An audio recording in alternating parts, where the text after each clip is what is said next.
up, good people? I'm doing my cold dance because it's cold out here in December in North Carolina. What's up? Trey Foe. Anyway, today I'm here to teach you how to play a Swiss Army triplet. Now, the breakdown of this is going to be 2 beats on the right, 1 beat on the left. I got a car coming. I don't know why. This is my recording space. Stay out. All right.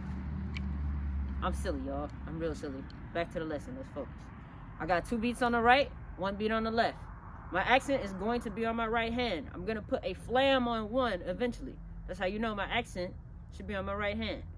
So let's start out. Right? That's my triplet. Now, on that beat 1, where my accent should be, I'm going to put a flam.